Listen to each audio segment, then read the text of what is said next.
اگر بیٹی پیدا ہو تو میرا نبی فرماتا ہے 3 بیٹیوں کی شادی کر دو تو جنت واجب ہو گئی، 10 بیٹوں کی شادی کرو تو جنت واجب کوئی نہیں، 3 بیٹیوں کی شادی کرو تو جنت واجب ہو گئی۔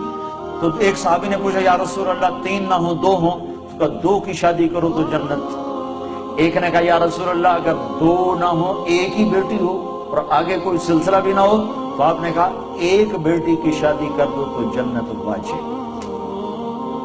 یہی بہن بن جاتی ہے، بیٹی سے بہن بنتی ہے، بھائی آتا ہے۔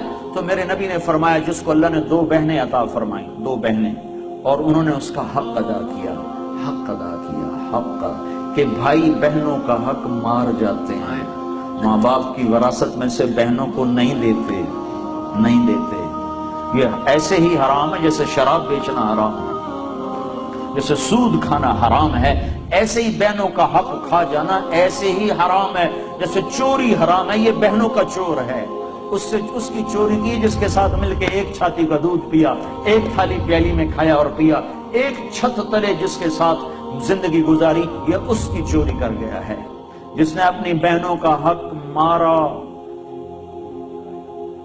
اس کا رزق حرام ہو گیا۔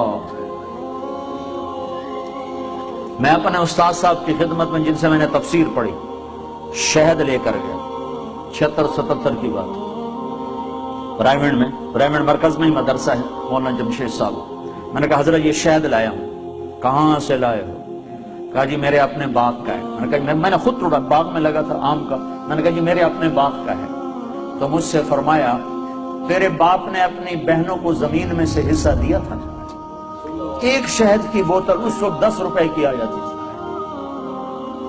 اور کتنا گہرا سوال کیا، یہ نہیں کہا ماشاءاللہ جزاک اللہ، یہ نہیں کہا تیرے باپ نے اپنی بہنوں کو زمین میں سے حصہ دیا تھا؟ اگر دیا تھا پھر تو یہ شہد حلال ہے، اور اگر نہیں دیا تھا تو سارا ہی حرام ہے، تو میں نہیں لوں گا، یہ مطلب تھا۔ ہاں بھائی تیرے ابا نے بہنوں کو زمینوں میں حصہ دیا تھا؟ میں نے کہا جی شکر ہے میرے ابا کی بہن ہی کوئی نہیں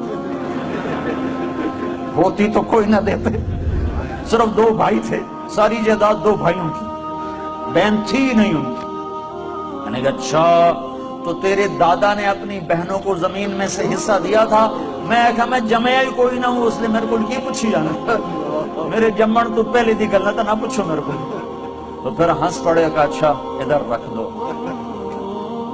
تو میرے نبی نے فرمایا جس نے بہنوں کو حصہ دیا، جس کو اللہ نے 2 بہنیں دی، اس نے بہنوں کا حق دیا، اور شادی کے بعد بھی ان کے سر پہ ہاتھ رکھا تو اس پہ جنت واجب ہو گئی۔